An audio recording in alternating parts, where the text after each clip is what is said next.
Bismillahirrahmanirrahim. Assalamualaikum warahmatullahi ta'ala wabarakatuh. Al-Fatihah.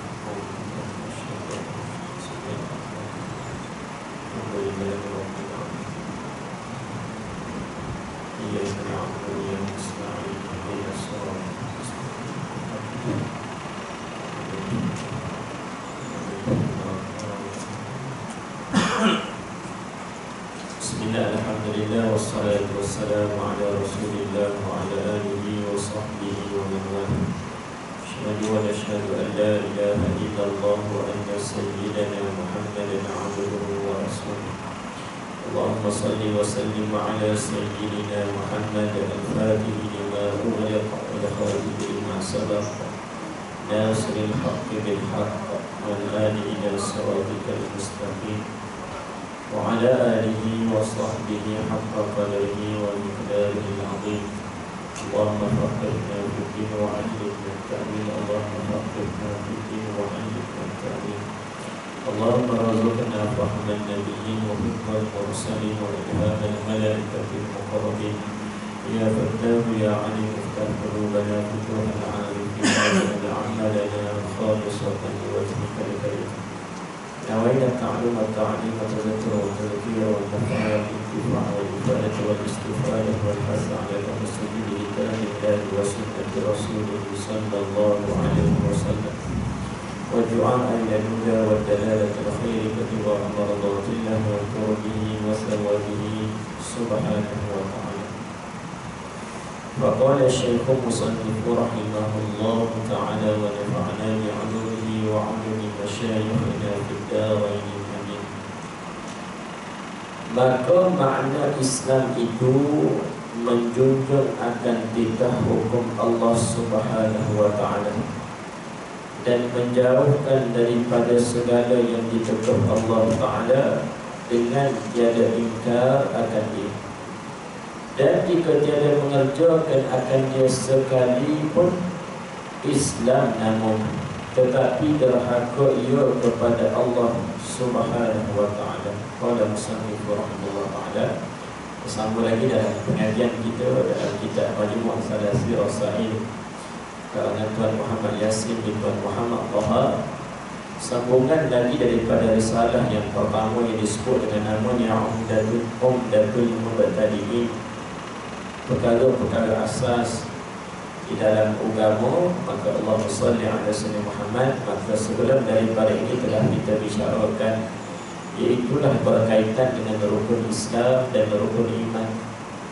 Jadi insya-Allah pada malam ini kita sambung lagi, diterangkan kepada kita kata pengarang, iaitulah makna Islam. Makna Islam itu apa? Nah, makna Islam. Jadi bila sebut kata agama, maka bukan masuk agama itu Islam. Nah, dan bukan Islam itu agama, tidak. Agama itu adalah Allahumma salli ala sayyidina Muhammad. Dia berbeza tak? Jadi Islam itu nama bagi agama. Jadi Islam itu apa dia? Jadi kita menyerah, jadi kita menjunjung akan titah hukum Allah Subhanahu wa taala. Bila sebut kata makna Islam, iaitulah menjunjung akan titah hukum Allah Subhanahu wa taala. Ini tuan-tuan yang berahmati lagi dikasihi Allah Subhanahu wa taala, dan juga menjauhkan daripada segala yang ditegur Allah taala.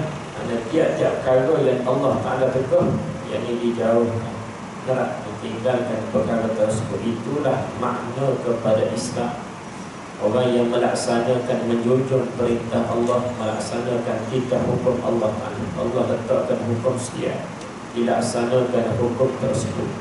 Kalau kewajipan maka dilaksanakan. Perkara yang tidak, Allahumma salli ala sayyidina Muhammad, Allah Ta'ala letakkan bagaimana undang-undang, maka dilaksanakan undang-undang tersebut.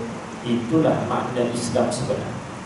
Adapun orang yang ingkar pada perintah Allah Ta'ala, mengingkari hukum Allah, inilah orang yang tidak hanya sekadar namanya Islam, tapi dia derhaka kepada Allah Subhanahu wa Ta'ala. Dia lawan pula hukum Allah, dia rendahkan hukum Allah. Hari ini kita lihat bagaimana manusia sedemikian menghina pada hukum Allah, merendahkan pada hukum syariat Allah Subhanahu wa taala. Jadi orang yang sebenar-benar yang dikatakan Islam, iaitulah dia melaksanakan, menjunjung akan titah hukum Allah Ta'ala, dan juga menjauhkan daripada segala yang diteguh oleh Allah Subhanahu wa taala dengan tiada ingkar akan dia. Tak ingkar sekali-kali akan apa yang Allah Ta'ala beritahu. Walaupun dia rasa sekalipun logiknya begitu, tetapi bila dia adalah perkara yang ditetapkan oleh Allah Subhanahu wa taala, maka itulah yang sebenarnya yang akan memberikan keadilan dan keamanan. Dan hari ini berapa ramai orang yang dia fikir logik akan dia lebih mendahului daripada syariat Allah. Dia rasa makna apa yang dia fikir tersebut lebih tepat, lebih relevan pada hari ini. Seolah-olah undang Allah Ta'ala itu adalah produk semata-mata. Lama lah dia orang sebegini adalah orang yang sekali dia bukan Islam yang sebenar, tetapi namanya Islam, ia hanyalah sekadar nama, tetapi tidak dia sebenar-benarnya yang dikatakan Islam yang beramal. Jadi Allahumma salli ala sayyidina Muhammad, maka disebutkan apa dia? Makna Islam itu menjunjung akan titah hukum Allah Ta'ala dan menjauhkan daripada segala yang ditegur Allah Ta'ala dengan tiada ingkar akan dia. Ingkar sekali-kali, bahkan semuanya apa yang Allah Ta'ala perintahkan, maka dilaksanakan perintah hukum tersebut. Allah Ta'ala letakkan hukum sekian, begitulah. Jadi Allahumma salli ala sayyidina Muhammad, itulah sifat orang yang Islam yang sebenar. Dan jika tiada mengerjakan akan dia sekalipun, manakala dia tak buat, dia tak buat sekalipun, maka nama dia itu Islam lagi. Islam tu masih ada pada nama dia, tapi tidak dikatakan orang tersebut Islam yang sebenar kerana dia tidak beramal dengan apa yang diperintahkan oleh Allah Ta'ala. Maka inilah orang yang terhaka kepada Allah Ta'ala, mencabar dan menghendak merendahkan hukum daripada Allah Subhanahu wa taala. Dan makna iman itu dia sebut Islam, dia sebut makna iman pula. Apa makna iman? Iaitulah percayakan dan membenarkan di dalam hati akan barang yang didatang akan dia oleh Nabi sallallahu alaihi wasallam. Bila sebut kata iman, apa yang faham pada iman? Iaitulah tasdiq, mana kita membenar, kita percaya dan kita membenar. Tasdiq bil qalbi bima jaa bihi Nabi sallallahu alaihi wasallam. Itulah kita percayakan dan membenarkan dalam hati kita tiap-tiap barang yang datang daripada Nabi sallallahu alaihi wasallam. Apa yang Nabi khabar, yang Nabi cerita, maka kita percaya. Bukan sekadar tahu, tidak dikatakan lagi beriman, tetapi mestilah membenarkan di dalam hati kita dengan apa yang kita tahu tersebut. Tiada mendusta akan dia. Tak dusta akan dia, maka imanlah namanya. Jadi perkara yang Nabi khabar tersebut, yang Nabi cerita, dia percaya, dia benarkan dalam hati dia. Dia tak dusta sekali-kali apa yang dikhabarkan oleh Nabi tersebut. Dari sudut apa dia yang Nabi cerita kepada kita, iaitulah adanya hari kiamat, adanya mizan, adanya syurga, adanya neraka, adanya hisab dan sekalian perkara.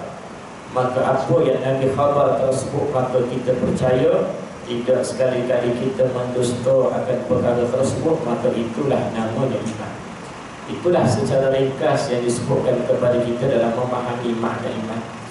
Dan mengucap dua kalimah syahadah itu syarat pada melakukan dan menjalankan segala hukum Islam di dalam dunia. Mana nak dijatuhkan, nak diijra'i ahkamil Islam, mestilah dengan mengucap kalimah syahadah. Orang tersebut bila mana nak dihukum dia itu Islam, maka dia mengucapkan dua kalimah syahadah, maka jadilah dia tersebut menjalankan segala hukum Islam. Jadilah segala nak menjalankan di atas hukum Islam. Dia mati dengan cara Islam, begitulah dia kahwin dengan cara Islam, maka syaratnya sekalian tersebut mestilah mengucap pada dua kalimah syahadah. Dan iaitu dimakan akan sembelihannya dan berkahwin dengan dia dan ditanam akan dia dalam kubur orang Islam apabila mati ia dan lain. Begitulah Anda mengucap dua kalimah syahadah tersebut menjadi syarat bagi orang yang nak masuk Islam. Maka nak dikatakan dia itu sebenarnya Islam, dijatuhkan hukum mana diperjalankan syariat Islam ataupun hukum Islam, mestilah dia mengucap 2 kalimah syahadah. Ada pun orang yang ibu dan ayah dia keturunan dia tersebut dengan Islam, tak ada masalah. Disebutkan oleh para ulama tidak ada masalah. Walaupun ada sebahagian yang lain ada khilaf di sana, dikatakan wajib juga sekali neraka. Jadi Allahumma salli ala sayyidina Muhammad. Maka begitulah menjadi syarat untuk memperjalankan segala hukum Islam, kita mesti mengucap 2 kalimah syahadah. Boleh makan pada sembelihan, boleh berkahwin dengan cara Islam, ditanamkan akad dia di kubur Islam, maka syaratnya dengan mengucap kalimah syahadah. Dan syarat Islam itu 4 disebut. Ada 4 perkara. Apa 4 perkara tersebut yang dikatakan seseorang sebenar-benarnya Islam? Iaitulah ada 4. Dan pertamanya sabar atas segala hukum Allah Ta'ala. Apa-apa ketetapan daripada Allah Ta'ala, itulah undang-undang daripada Allah. Banyak kalau yang tak benar dengan apa yang kita nak. Allah Ta'ala suruh wajib kita semayang, Allah Ta'ala wajibkan kita puasa. Benar atau tidak dengan nafsu kita tahu. Tapi kita sabar, makna kita laksanakan segala hukum Allah. Atas dunia ni tempat ujian kepada kita. Maka tiap-tiap daripada perundangan Allah Ta'ala, hukum Allah Ta'ala itu menjadi guideline, bagaimana garis panduan kepada kita, bagaimana yang disebutkan jalan untuk kita sampai ke akhirat yang boleh memberikan kepada kerajaan Allah Subhanahu Wa Ta'ala. Bila sebut ujian, maka di sana dia akan ada macam-macam perkara yang meletakkan apa yang diletakkan oleh Allah Ta'ala tak kena dengan selera kita. Namun orang yang beriman pada Allah, tiap-tiap kali yang hukum daripada Allah Ta'ala, maka dia berserah. Yang dia melaksanakan menyerahkan diri dia tersebut dengan hukum daripada Allah Ta'ala. Suka atau tak suka dengan apa yang Allah Ta'ala tetapkan, dia laksanakan. Sebab itu sabar dalam setiap keadaan. Sama ada sabar pada melaksanakan ketaatan, sabar pada meninggalkan maksiat, perkara yang Allah Ta'ala benci, dan sabar dalam setiap ujian yang Allah datang. Maka sabar atas segala hukum Allah Ta'ala itulah termasuk di antara bagaimana syarat kepada Islam dalam diri seseorang tersebut. Dan keduanya antara syarat dikatakan Islam itu, iaitulah redha ia daripada qada Allah Subhanahu Wa Ta'ala. Ini orang yang sebenar-benar dikatakan Islam, iaitulah dia menerima daripada ketentuan Allah Subhanahu Wa Ta'ala. Jadi tuan-tuan yang dirahmati lagi dikasih Allah Ta'ala, sebagaimana disebutkan di dalam mana makna kepada taqwa, mana takut pada Allah Ta'ala, iaitulah ar-ridha bil khaliq. Dia rata dengan setiap apa yang Allah Ta'ala tentukan dalam hidup. Maka itulah sebenar-benar Islam dalam diri seseorang tersebut. Dia rata dengan takdir Allah. Tak semua orang boleh rata. Ramai orang bila mana dapat sesuatu, maka dia Alhamdulillah. Bila datang ujian pada dia yang berat, dia rasa pada ketika tersebut susah dia nak terima. Akhirnya apa dia? Dia membandingkan dalam diri dia dengan orang lain, sehingga kan dia mempersoalkan kenapa siap, kenapa dia, dan kenapa berat sekali Allah datangkan ujian tersebut kepada dia. Maka orang sedemikian dia tidak redha seolah-olahnya dengan takdir Allah Subhanahu Wa Ta'ala. Maka kerana itulah kita mengaji dalam sifat hati, maka di sana di antara sifat yang kita pelajari itulah redha. Ini di antara kedudukan yang sangat tinggi di sisi Allah Subhanahu Wa Ta'ala, dan ia menjadi syarat kepada orang yang benar-benar bertakwa kepada Allah Subhanahu Wa Ta'ala. Maka yang kedua disebut apa dia? Redha dengan qada Allah Ta'ala. Yang apa maksud qada? Ketentuan Allah. Apa yang Allah Ta'ala tentukan, maka dia redha.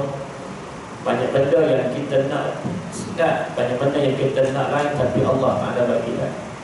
Begitulah setiap dalam kehidupan kita, Allah Ta'ala bagi semuanya berbeza-beza.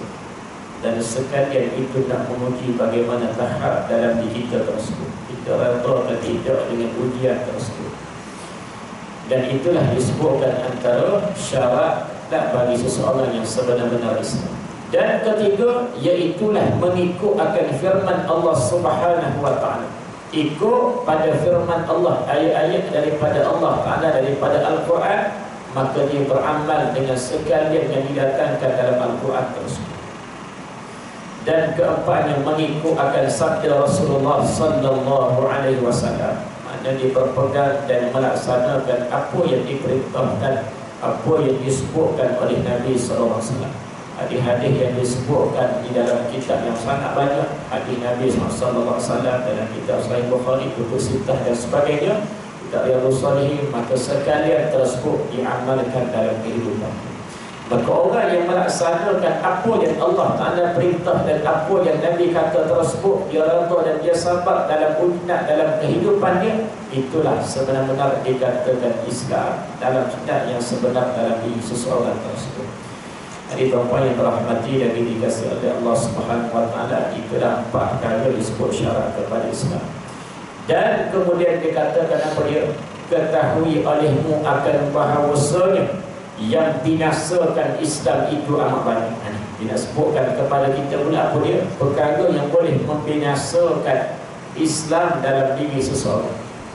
Maka ini perkara yang kita kena hati-hati, dan jangan sekali-kali kita ada di antara perkara tersebut, kerana ia akan menyebabkan kebinasaan Islam dalam diri kita. Maka antara disebutkan apa dia? Maka setengah daripadanya berkata oleh seseorang, Tuhan kita itu di dalam hati orang mukmin, maka jadi kafir ia seperti berkata ia Tuhan itu di atas arasy, kerana disabitkan baginya akan tempat dan diusulkan dia oleh manusia dan malaikat. Ini disebut. Jadi Allahumma salli ala sayyidina Muhammad. Maka kalaulah perkataan sedemikian yang disebutkan, itulah dikatakan Tuhan itu di dalam hati orang mukmin. Soalnya apa dia? Allah itu bertempat. Allah Ta'ala ada dalam hati orang mukmin, mengetahui secara sekalian khawatir dalam diri seseorang tersebut, maka bukanlah yang dimaksudkan sedemikian itulah Allah Ta'ala di dalam hati orang beriman, tidak. Nah, Allah Ta'ala tidak bertempat sama sekali. Kita belajar dalam sifat mukhalafatuhu Ta'ala lil hawadis, di sana Allah Ta'ala bersalahan pada sekalian perkara yang baharu.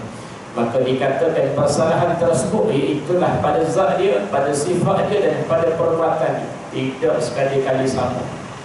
Nah, tidak sekali-kali sama pada kelakuan. Tidak sekali-kali sama Allah Ta'ala dengan segala yang baharu. Maka makhluk itu bertempat, makhluk mengambil ruang, makhluk ada sekian, berada di pihak, berada di kanan, kiri dan sebagainya. Allah Ta'ala tidak sekali-kali. Allah Ta'ala tidak bertempat. Jadi kalaulah dikatakan sedemikian Tuhan itu dalam hati orang beriman, maka boleh jatuh kepada kafir, kerana dia meletakkan hukum yang, meletakkan sifat yang tidak layak bagi Allah Subhanahu Wa Ta'ala, iaitulah Allah Ta'ala itu bertempat. Maka ia menunjukkan sifat yang lawan kepada sifat yang wajib bagi Allah Subhanahu Wa Ta'ala. Seperti berkata ia Tuhan itu di atas arasy, dia pegang sungguh kata Allah itu di atas arasy. Benar.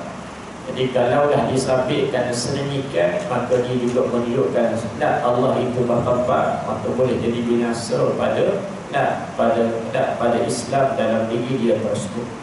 Kerana boleh dikatakan sedemikian, kerana disabitkan, boleh jatuh tersebut kerana disabitkan baginya akan tempat. Maka dia mensabitkan bagi Allah Ta'ala itu akan tempat. Adanya tempat bagi Allah, inilah yang disebutkan dengan golongan mujassimah yang mentajsimkan Allah Subhanahu Wa Ta'ala. Maka orang yang mentajsimkan Allah Ta'ala ini adalah bagaimana akidah yang salah. Maka sebab itu tuan-tuan yang dirahmati lagi dikasihi Allah Ta'ala, Nabi menyebutkan di akhir zaman ini akan adanya 73 kelompok, yang mana 72 adalah sesat dan satu sahaja yang betul, iaitulah ahli sunnah wal jamaah. Maka dalam kitab Tufatul Gharibin, antaranya kitab yang membicarakan bagaimana 73 kelompok tersebut didatangkan, setiap kelompoknya dihuraikan bagaimana pegangan-pegangannya. Sedikit sahaja perbezaannya, namun dia boleh jatuh kepada sesat. Maka kerana itulah pentingnya kita belajar dalam soal ilmu akidah, supaya kita selamat dan tidak sekali-kali kita berpegang dengan fahaman yang salah, yang sesat sebagaimana disebutkan tadi. Dan lagi antara yang boleh membinasakan Islam dalam diri seseorang tersebut dikatakan apa dia? Dan setengah daripadanya lagi. Nah, yang binasakan Islam itu, itulah berkata ya Tuhan kita itu bergerak dan berdiam atau pergi datang ia. Ni dia pegang, dia sebut sedemikian. Tuhan ni, Allah Ta'ala ni dia bergerak. Tak? Dia bergerak, sekejap dia bergerak, sekejap dia diam, sekejap dia pergi, sekejap dia datang dan sebagainya. Jadi Allahumma salli ala sayyidina Muhammad ini juga boleh merosakkan, membinasakan Islam. Tak? Kata maka jadi kafir, mana boleh jatuh kepada kafir dengan berkata ia sedemikian. Tuhan itu melawan, nak berlawan, meresap dan raib dengan Nabi Muhammad sallallahu alaihi wasallam. Ini umpama disebutkan. Tak? Mana Tuhan berlawan, meresap dan raib dengan Nabi sallallahu alaihi wasallam. Maka sedemikian itulah kerana disabitkan berubah pindah baginya daripada suatu tempat kepada tempat yang lain, dan iaitu setengah daripada sifat yang baharu. Tidak, jadi bila mana dia menyatakan sedemikian, dia berpegang bahawa Allah Ta'ala sedemikian, ada gerak, ada diamnya, ada pergi, ada datangnya, maka sekalian tersebut adalah akidah yang salah. Pegangan yang salah kerana dia adalah perkara yang bertentangan dengan akidah ahli sunnah wal jamaah. Kita berpegang dengan bahasa Allah Ta'ala itu laisa kamitslihi syai'un, tidak seumpama dengan sesuatu. Maka tidak Allah itu bergerak, dan tidak Allah itu diam, dan tidak Allah pergi, dan tidak Allah datang. Begitulah. Tidak Allah Ta'ala turun, tidak Allah Ta'ala naik juga. Kerana sekalian itu sifat bagi makhluk, tidak layak sama sekali bagi Allah Subhanahu wa Ta'ala. Allah Ta'ala tidak bersifat dengan sebagaimana sifat makhluk. Kalau didatangkan dengan ayat-ayat sebagaimana disebutkan dalam hadis Nabi dan ayat-ayat Allah Subhanahu wa Ta'ala yang menunjukkan seolah-olah ada tasyabbuh, mana seumpamanya Allah itu dengan adanya sifat sebagaimana makhluk, maka itu adalah ayat ataupun hadis yang disebut dengan ayat dan hadis mutasyabihat, yang memerlukan dan berhajat kepada kita untuk melihat bagaimana takwil para ulama dalam memahami sekalian daripada ayat dan hadis tersebut. Dan kita boleh mengikut dan berpegang sama ada bagaimana jalanan ulama salaf ataupun ulama khalaf dalam memahami ayat-ayat mutasyabihat tersebut. Dan tidak kita berpegang dengan zahir ayat tersebut sebagaimana dalam hadis disebut yang yanzilu rabbuna, Allah Subhanahu wa Ta'ala turun di atas, turun ke langit. Maka sekalian itu bukan makna yang sebenar yang dimaksudkan dalam hadis tersebut, tetapi perlu lihat kepada takwil daripada ulama muhaddis bagaimana memahami tentang hadis tersebut. Maka antaranya disebutkan itulah yang turun itu bukan Allah, tetapi para malaikat Allah Subhanahu wa Ta'ala, yang Allah Ta'ala perintahkan untuk turun melihat hamba-hamba dia yang melakukan ibadah pada malam tersebut. Maka Allah akan turunkan rahmat dan Allah memberikan keampunan kepada orang sendiri. Maka itulah di antara yang disebutkan oleh para ulama dalam tak memahami tentang hadis dan ayat-ayat yang mutasyabihat tersebut.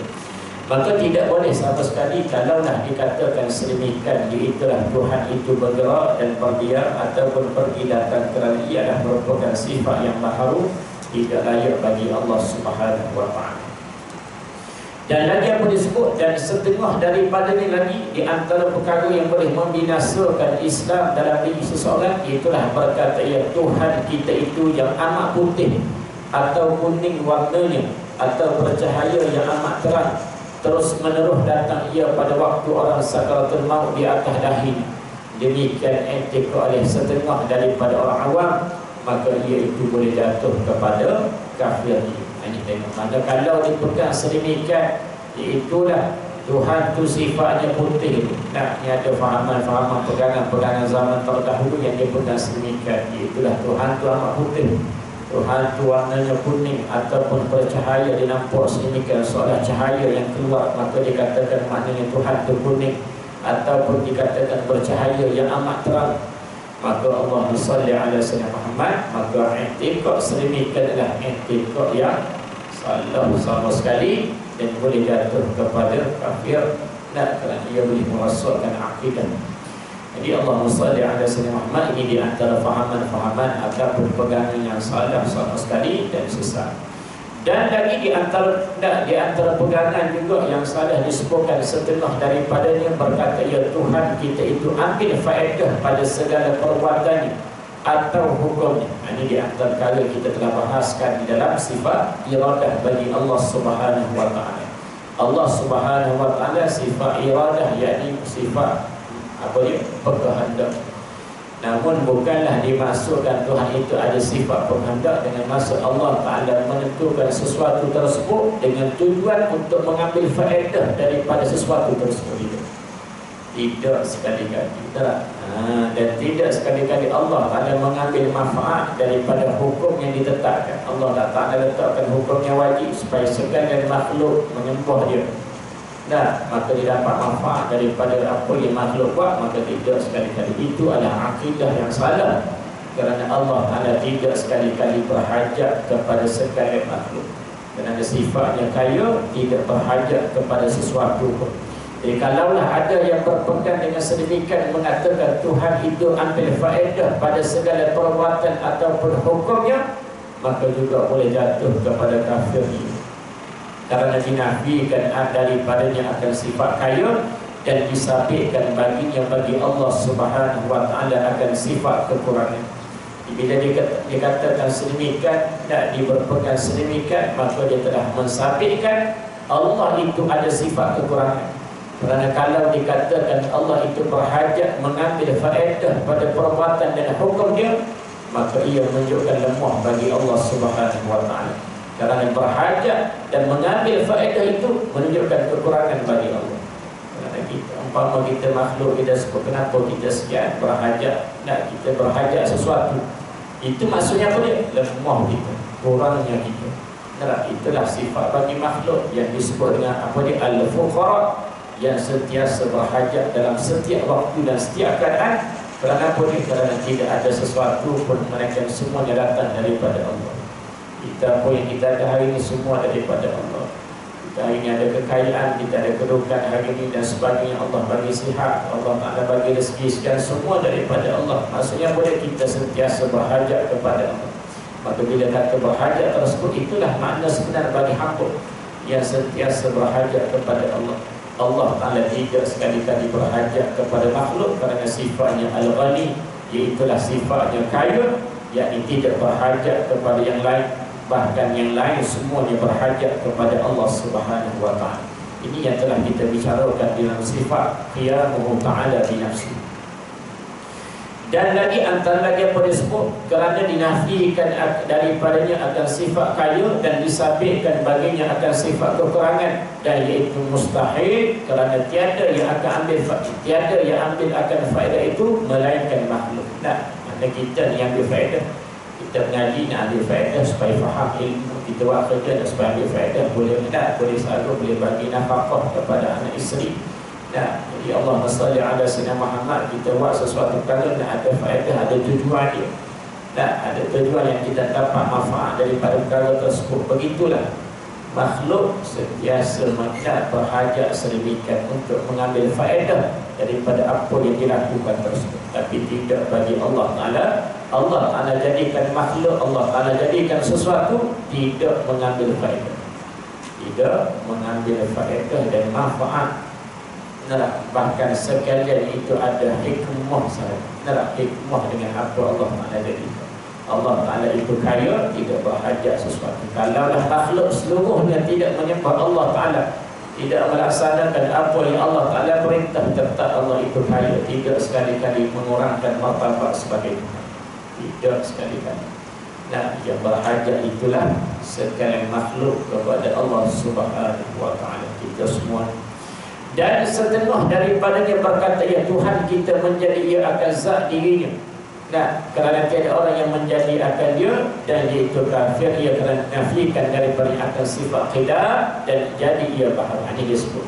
Maka antara yang juga boleh jatuh kepada rasanya apa dia Islam dalam diri seseorang tersebut, bila mana dia berpegang Tuhan itu menjadi ia akan zat dirinya, dia jadikan diri dia tersebut. Tiada orang yang menjadi akan jadi sebut sedemikian. Maka ini menunjukkan menafikan sifat khidam bagi Allah. Menafikan sifat khidam bagi Allah, maka dikatakan Allah yang menjadikan diri dia. Jadi Allahumma salli ala sayyidina Muhammad itu adalah mustahil sama sekali, kerana dia telah menafikan sifat khidam bagi Allah Ta'ala, dan dia telah mensabitkan baharu bagi Allah. Karena bila dikatakan Allah Ta'ala itu dijadi, maka tentulah ia menunjukkan ada permulaan bagi Allah. Maka ada permulaan itu mustahil sama sekali bagi Allah Ta'ala, kerana ia adalah sifat baharu. Mana layak bagi Allah bersifat dengan sifat yang baharu tersebut. Jadi Allah salli ala Sayyidina Muhammad. Maka kalau ada yang mendakwa dan mengatakan sedemikian, tak berpegang dengan sedemikian, maka ingat sesungguhnya apa yang didakwa dan dipegang tersebut boleh merosakkan Islam dalam diri dia tersebut. Kalau dikatakan apa dia, Allah Subhanahu Taala jadikan diri dia tersebut sendiri, maka itulah perkara yang mustahil. Dan lagi antara yang boleh yang dikatakan yang boleh membinasakan Islam dalam diri seseorang tersebut, iaitulah dan setengah daripadanya berkata yang Allah Ta'ala itu zalim akan datu kerana diberi sakit serta wajib sembahyang, tiada boleh ditinggal akan dia, dan padahal dia amat masyaqqah, maka kafir. Seseorang yang berkata Allah itu zalim, dia kata Allah ni zalim. Kenapa zalim? Sebab bagi dia sakit sedemikian, dalam keadaan dia sakit tersebut wajib lagi dia kena sembahyang. Mana wajib lagi dia kena sembahyang, tak boleh tinggal sekali-kali dia akan sembahyang, padahal dia merasakan waktu tersebut dalam keadaan dia sakit tersebut amat masyaqqah.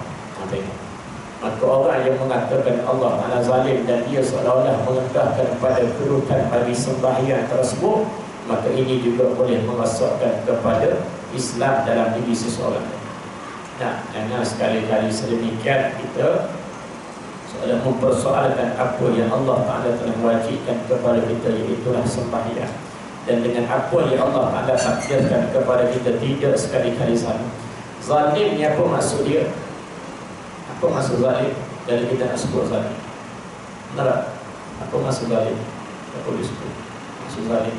Ta'rif kepada zalim, meletak sesuatu pada tempat, wad'u syai'in fi ghairi mawdi'i, meletakkan sesuatu pada bukan daripada tempat. Jadi Allah salli ala Sayyidina Muhammad, kita ni hak milik siapa? Hak milik Allah Subhanahu wa Ta'ala. Maka sekalian kita ni semua di bawah pemerintahan Allah Ta'ala, maka atas dia lah. Umpama kita bila itu hak kita boleh kan tidak buat? Boleh. Umpama kalau seseorang tersebut dia ada rumah dia, sekeliling pagar tersebut itu tanah dia, maka bila mana sedemikian orang tengok dia pada ketika tersebut dia ada pokok dan kemudian dia tebang pokok tersebut. Kalau zahir kita nampak apa? Zalim dah, kenapa tebang pokok tersebut? Tapi pokok tersebut hak siapa? Hak dia. Adakah dia melakukan kezaliman? Tidak. Sebab itu hak dia. Jadi Allah salli ala Sayyidina Muhammad, dan tentu dan pastinya orang tersebut tuan kepada tempat tersebut, tuan kepada pokok tersebut, mesti ada sebab kenapa dia potongkan. Dia tak akan potong itu saja. Walaupun zahir kita nampak zalim pada perkara tersebut, tebang pokok tadi, tapi di sana dia ada sebab, ada hikmah kenapa sedemikian dilakukan tersebut. Begitulah dalam setiap apa yang kita lihat yang terjadi kepada kita dan sekalian perkara yang sekeliling kita, semuanya ada hikmah dengan apa yang telah ditentukan oleh Allah Subhanahu wa Ta'ala. Orang yang beriman kepada Allah, dia akan nampak kebaikan, dia akan melihat rahsia sebenar dan apa yang Allah Ta'ala nak bagi, dan dengan apa yang Allah Ta'ala tentukan tersebut.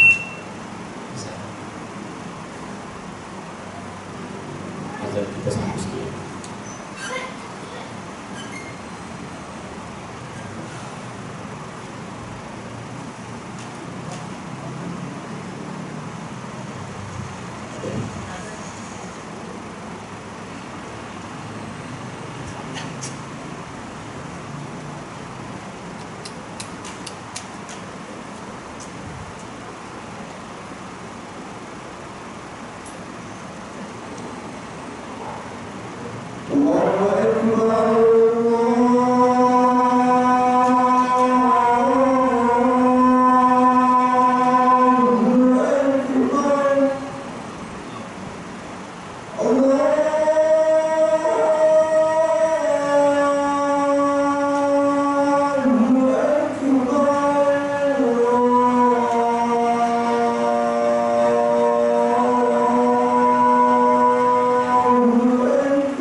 salli ala sayyidina Muhammad. Maka di antara disebutkan tadi perkara yang boleh membinasakan kepada Islam itulah bila mana dia mengatakan Allah itu zalim ke atas diri dia kerana memberikan sakit sedangkan diwajibkan dia sembahyang.